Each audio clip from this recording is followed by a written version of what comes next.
नमस्कार, बहुत बहुत स्वागत है हमारी इस खास पेशकश का, जहां पर आज हम बात करेंगे सर्वाइकल कैंसर की। और हम कह रहे हैं कि जांच से ही बचेगी जान। ये पूरा सप्ताह नेटवर्क 18 अपने खास इनिशिएटिव संजीवनी के तहत कैंसर अवेयरनेस वीक के तौर पर मना रहा है। और कैंसर के बारे में जागरूकता फैलाना ये इसका एक अहम उद्देश्य है। लेकिन बात सर्वाइकल कैंसर की ही क्यों? क्योंकि ये एक ऐसा कैंसर है जो महिलाओं में बहुत तेज़ी के साथ फैल रहा है। जागरूकता के मामले में अभी काफ़ी पीछे हैं, लोगों को इसके बारे में बहुत जानकारी नहीं है, कैसे होता है, क्यों होता है, क्या कारण है। ख़ास तौर पे महिलाओं को अपना निशाना बनाता है। बजट में भी इस कैंसर से जुड़े वैक्सीन्स का ऐलान किया गया है। मतलब इस कैंसर को लेकर सरकार के अंदर भी एक अवेयरनेस है कि इससे देश की बच्चियों को बचाना चाहिए। तो आज हमारा फोकस होगा सर्वाइकल कैंसर पे ही। हमारे साथ एक स्पेशलिस्ट पैनल है डॉक्टर्स का, जिनसे हम बात करेंगे A to Z इसके बारे में सब जानेंगे। इसके रोकथाम कैसे हो सकती है, वैक्सीनेशन के क्या फ़ायदे हैं और ये किस हद तक खतरनाक है। लेकिन उससे पहले एक हल्का आइडिया ले लेते हैं कि सर्वाइकल कैंसर का जो कहर है वो किस हद तक है देश में और कितना इम्पैक्ट कर रहा है हमारी सोसाइटी या हमारे देश को। तो देखिए, इस वक्त जो देश में स्थिति है, एक अनुमान के मुताबिक कि HPV इंफॉर्मेशन सेंटर से हमें आंकड़े मिले, खतरे में है 51 करोड़ लड़कियां और औरतें जो 15 साल से ज़्यादा की उम्र की है। यहाँ पर आप ध्यान रखिए, ऐसी लड़कियां और औरतें जिनकी उम्र 15 साल से ज़्यादा है। 51 करोड़ एक बहुत बड़ा नंबर है। हर साल हमारे देश में करीब 1.25 लाख महिलाएं इस कैंसर का यानी सर्वाइकल कैंसर का शिकार होती हैं और इसमें से करीब 77,000 से ज़्यादा महिलाओं की मौत हो जाती है। ये दोनों, अगर मैं आपकी बताऊं तो जो महिलाओं में जो कैंसर होते हैं उसमें 29% तो है इसका हिस्सा, लेकिन ये दूसरा सबसे कॉमन कॉज ऑफ सबसे कॉमन कैंसर है। और दूसरा कैंसर से होने वाली मौतों का सबसे बड़ा आंकड़ा सर्वाइकल कैंसर से आता है। तो अब इससे कैसे बचेगी जान? और हम कह रहे हैं कि स्क्रीनिंग का रखें ध्यान। तो ये एक बहुत बड़ा आपको एक तरह से बचाने का हथियार है। और ये अच्छी बात है कि सर्वाइकल कैंसर उन चुनिंदा कैंसर्स में है जिसकी प्री स्क्रीनिंग या प्री टेस्ट अवेलेबल है। तो चलिए इस पर बातचीत की शुरुआत करते हैं। हमारे साथ कुछ खास मेहमान जुड़ रहे हैं इस कार्यक्रम में। मैं उनका परिचय आपसे करा देता हूं। कार्यक्रम में हमारे साथ शामिल हो रही हैं HN रिलायंस फाउंडेशन हॉस्पिटल की डायरेक्टर मेडिकल और oncology doctor Sevanti Limaye, Indraprastha hospital की ऑब्स्टेट्रिशियन और गायनेकोलॉजिस्ट डॉक्टर नीलम सूरी और राजीव गांधी कैंसर संस्थान के कंसल्टेंट डॉक्टर कपिल गोयल। आप सभी का बहुत बहुत स्वागत है। तो डॉक्टर लिमये, हम आपसे शुरुआत डॉक्टर कपिल, हम आपसे शुरुआत करते हैं सबसे पहले कि सर्वाइकल कैंसर को लेकर जो है जागरूकता के लेवल बहुत कम है। इस हद तक कम है कि अच्छे खासे लोगों को ये नहीं पता है कि एग्जैक्टली सर्वाइकल कैंसर होता क्या है। हम यहीं से शुरुआत करते हैं।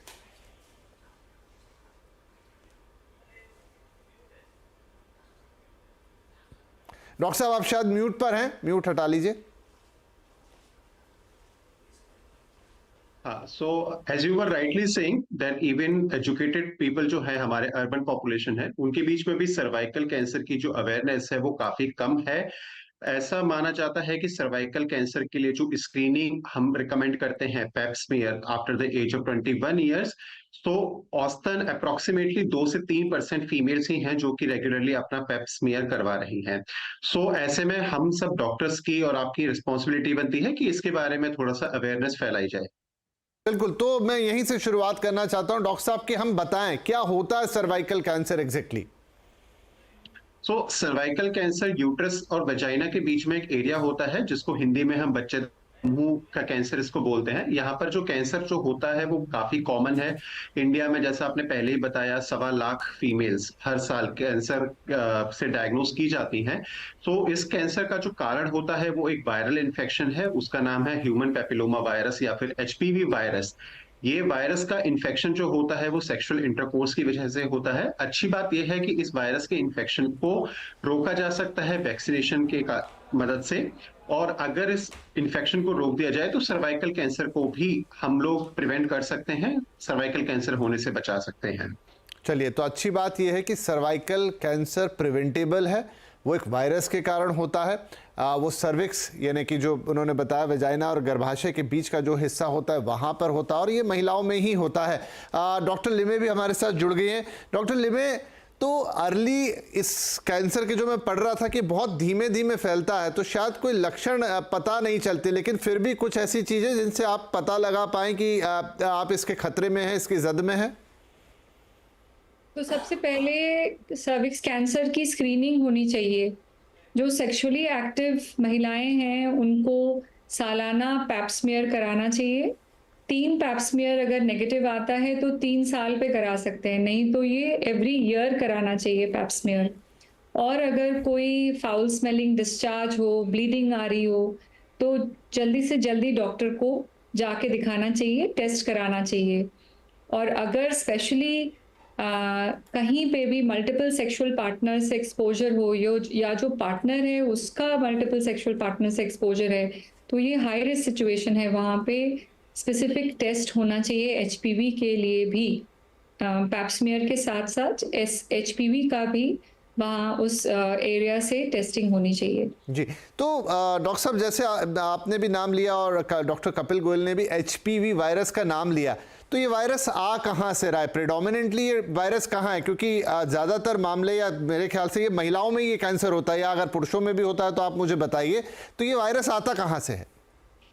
हम सारे सराउंडेड हैं, ये पर्यावरण में, एनवायरनमेंट में ये वायरस है। There are different kinds of HPV virus, around different 100 kinds of HPV viruses are there. Specific type of HPV virus से ही सर्विक्स का कैंसर होता है फीमेल्स में।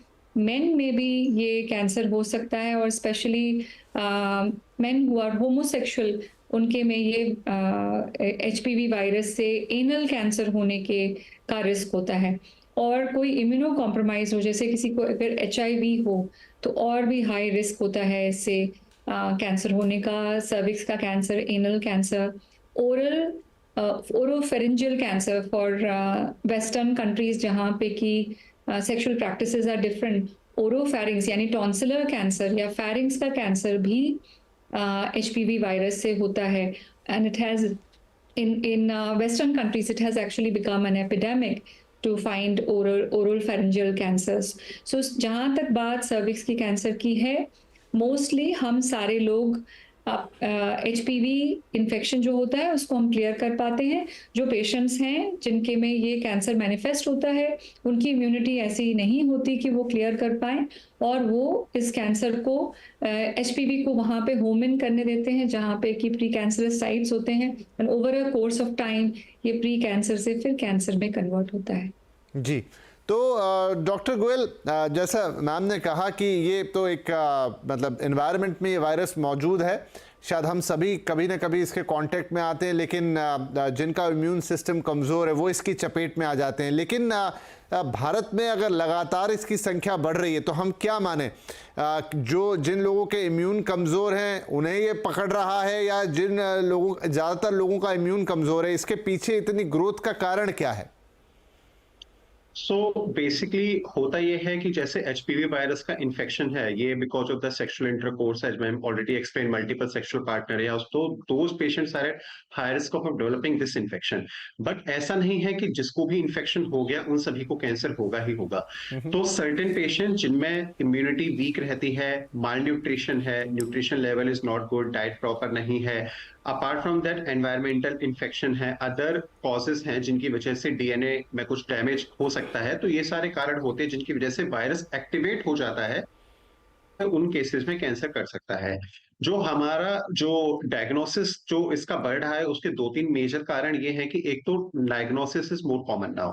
पहले जो केसेस अनडिटेक्टेड चले जाते थे, बिकॉज अभी धीरे धीरे अर्बन एरियाज में और इवन टियर 2 टियर 3 सिटीज में भी हम देखेंगे तो डायग्नोस्टिक फैसिलिटीज बढ़ रही हैं, उसकी वजह से diagnosis levels are higher than before. और उसके अलावा जो भी ब्लीडिंग हो रही है, पेशेंट्स को वेजाइना ब्लीडिंग हो रही है या फिर पेल्विक पेन है या इस तरह के कोई भी सिम्टम्स होते हैं, वो भी हम लोग को दिखाते हैं तो हम डायग्नोस कर पाते हैं। दूसरी बात है, पॉपुलेशन हमारी बढ़ रही है, और as per the census also, you know that young population is quite high in India. Most of the females are young. So this is the population which is getting exposed to HPV infection. और जैसे ये population demographic उस age group में जाएगा, so incidence cancer का बढ़ता जाएगा. I think early diagnosis of the cancer and the population demographic, because young girls काफी ज्यादा संख्या में है, उसकी वजह से इनका इंसिडेंस बढ़ता जा रहा है. तो डॉक्टर लिमे, आपने कहा कि स्क्रीनिंग से इसकी पहचान की जा सकती है, इससे बचा जा सकता है. अब मुझे बताएं कि स्क्रीनिंग क्या हर जगह उपलब्ध होती है, क्या इसकी कॉस्ट होती है? आपने कहा 30+ के सभी लोगों को हर साल एक बार ये पेप स्मीयर टेस्ट यानी इसकी स्क्रीनिंग जरूर करानी चाहिए. हाँ जी, तो स्क्रीनिंग पैप स्मीयर से होती है. ये मोस्ट गायनोकोलॉजिस्ट के पास उपलब्ध होती है और ये रिलेटिवली इकोनॉमिकल होती है, बहुत चीप होती है. स्क्रीनिंग मेजर्स में ऑफ कोर्स एक गायनोकोलॉजिस्ट का विजिट इन्वॉल्व होता है और जो पैप स्मीयर टेस्ट के का रूटीन वो होता है, वो इन्वॉल्व होता है. पैप स्मीयर का जो कॉस्ट है वो आम तौर पे 1,000 रुपये के आसपास होता है और अगर लैब में टेस्टिंग हो तो आप 1,000 और ऐड कर सकते हैं. तो ये स्क्रीनिंग बहुत ही इकोनॉमिकल होता है और ये हॉस्पिटल का कॉस्ट बता रही हूँ. जो आंगनवाड़ी वर्कर्स हैं या बहुत सारे ऐसे स्क्रीनिंग इनिशिएटिव्स हैं जो कि फ्री टेस्टिंग भी कराते हैं, जहाँ पे कि कोई भी कॉस्ट इन्वॉल्व नहीं होता. सिर्फ पेशेंट को इंटरेस्टेड होना है, पता करना है कहाँ पे फ्री स्क्रीनिंग की जा रही है, स्क्रीनिंग कैंप्स लगते हैं, वहाँ जाना चाहिए और इस तरह के टेस्ट होने चाहिए. यहाँ ज़रूरत है अवेयरनेस की कि ये एवरी ईयर होना चाहिए इसका टेस्टिंग.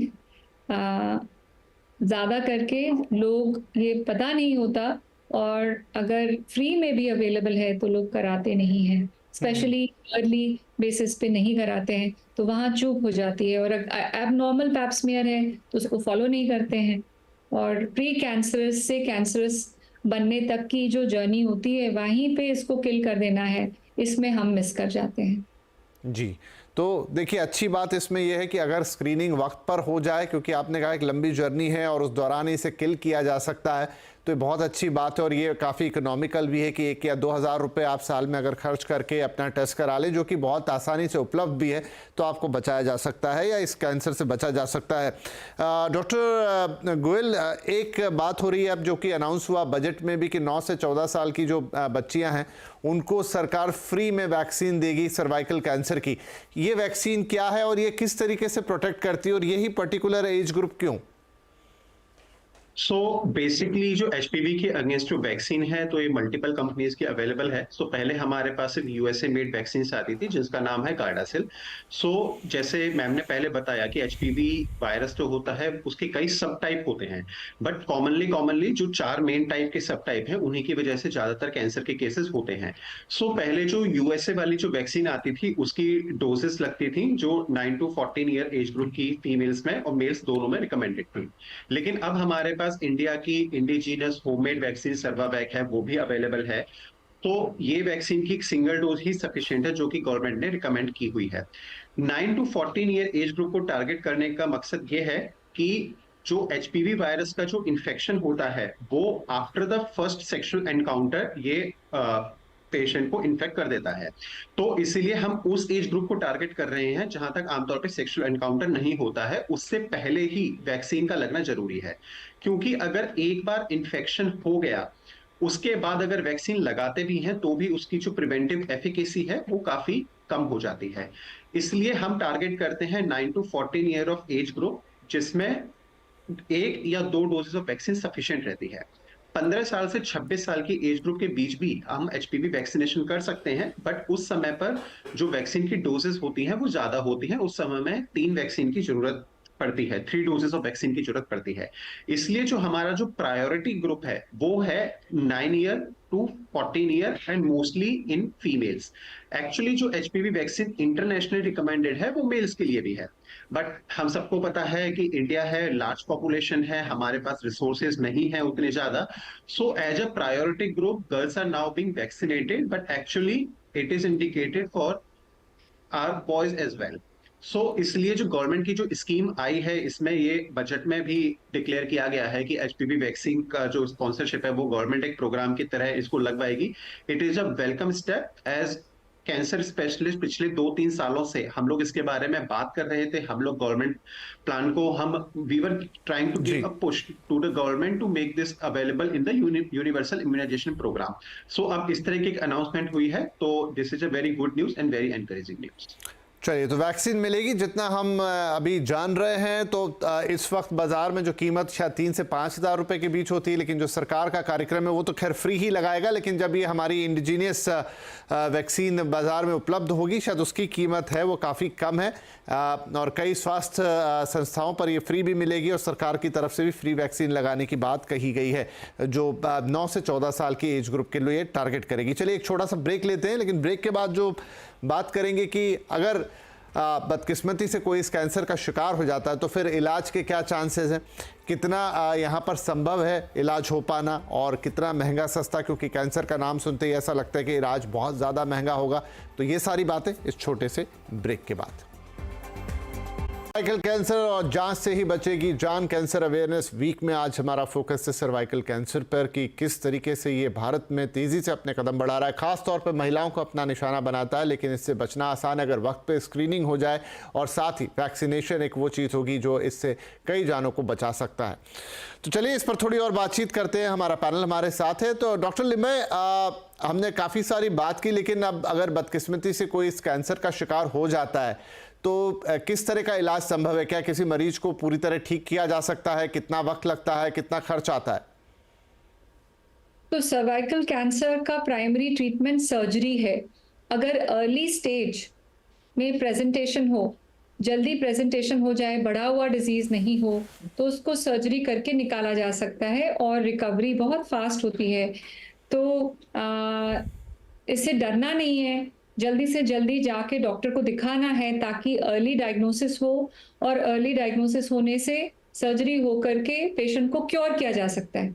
जो कॉस्ट भी है वो भी काफ़ी लिमिटेड कॉस्ट होता है, क्योंकि एक ही ट्रीटमेंट है, सर्जरी हो गई, फटाफट पेशेंट ठीक हो गया और रिकवर कर गया, और सिर्फ सर्जरी का कॉस्ट लगता है।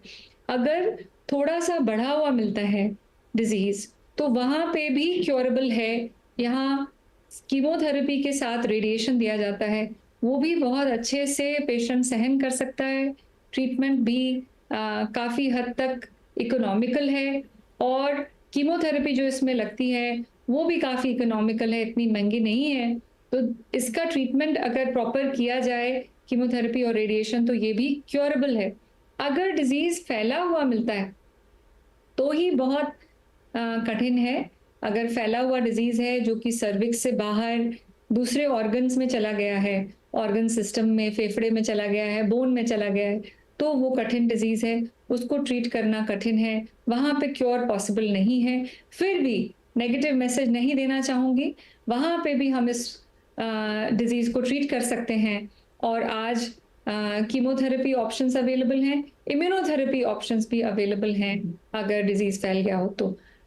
लास्ट में मैं मैसेज ये देना चाहूँगी कि ये बहुत ही प्रिवेंटेबल कैंसर है, इससे बचा जा सकता है। स्क्रीनिंग ही बेस्ट ऑप्शन है, और इतना आसान है स्क्रीन करना। और अगर किसी को सिम्टम्स आए, जैसे अगर किसी को ब्लीडिंग हो रहा हो, फाउल स्मेलिंग डिस्चार्ज है, पेल्विक पेन है, बैक पेन है, जाके डॉक्टर को मिलना चाहिए। और स्पेशली अगर कोई हिस्ट्री हो तो वहाँ पे जल्दी से जल्दी कनेक्ट करना चाहिए डॉक्टर से। और अगर डायग्नोसिस हो जाए तो प्री कैंसरस डायग्नोसिस होती है, जहाँ पे की सर्जरी होता है। कैंसर अगर अर्ली स्टेज है तो वहाँ पे भी सर्जरी करके क्योर कर सकते हैं, और अगर उससे बढ़ा हुआ हो तो कीमोथेरेपी, रेडिएशन, उससे भी क्योर हो सकता है। सो जल्दी ट्रीटमेंट करने से जान बच सकती है और लंबा से लंबा चल सकते हैं। Life can be normal with complete cure. जी, तो मैं फटाफट एक संक्षिप्त सा सवाल डॉक्टर गोयल आपसे ले लेता हूं। जैसा मैम ने कहा कि एक बार अगर डायग्नोस हुआ तो फिर सर्जरी उसका इलाज है, लेकिन क्या ऐसा नहीं है कि इसको अगर वायरस डिटेक्ट हो गया तो वो वायरस का एग्जिस्टेंस और उसका कैंसर में कन्वर्ट होना या जो भी अंदर की प्रोसेस होती है उसमें क्या डिफरेंशिएटर है? मतलब जैसा आपने कहा कि वायरस बहुत लोगों को इम्पैक्ट करता है लेकिन सबको कैंसर नहीं होता, तो पेप स्मीयर में वायरस की पहचान करते हैं या कैंसर की?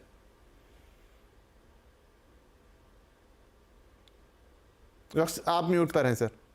जैसे जब पेप स्मीयर करते हैं तो उसमें हम दोनों प्रकार की जांच करते हैं। तो उसमें जो पहले एक जो जांच होती है पेप स्मीयर, जिसमें हम देखते हैं कि कैंसर के सेल्स या इस तरीके के सेल्स जो फ्यूचर में कैंसर बना सकते हैं, कहीं उनका प्रेजेंस तो नहीं है।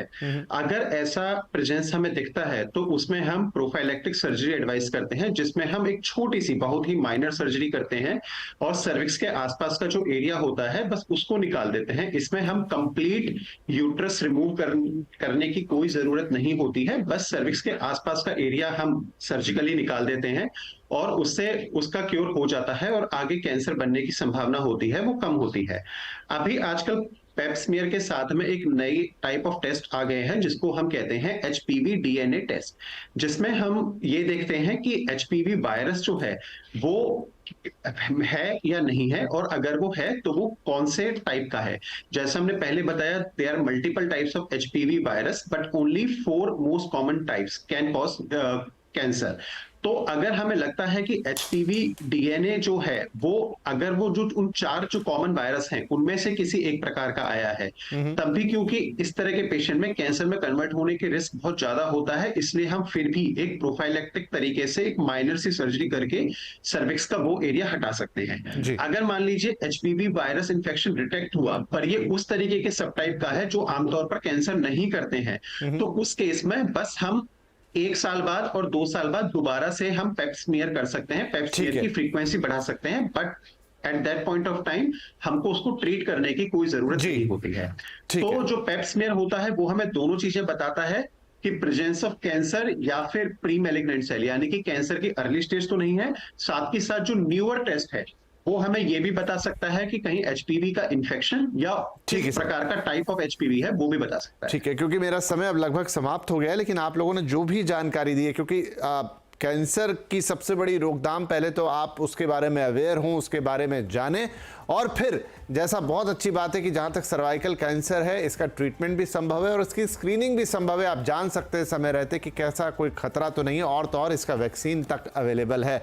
तो उम्मीद करते हैं कि आज की ये पूरी बातचीत, हमारे दोनों पैनलिस्ट ने जो जानकारी दी है वो बहुत हद तक आगे कैंसर अवेयरनेस, उसके डिटेक्शन, सर्वाइकल कैंसर के स्प्रेड और उसमें जितनी भी चीज़ें हो सकती हैं, जितना भी किसी के मन में कोई जानकारी या सवाल होता है, उन सबको आज शायद एड्रेस करने में हम कामयाब रहे होंगे। बहुत शुक्रिया आप दोनों ही मेहमानों का इस अवेयरनेस प्रोग्राम में हमारे साथ जुड़ने के लिए। नमस्कार।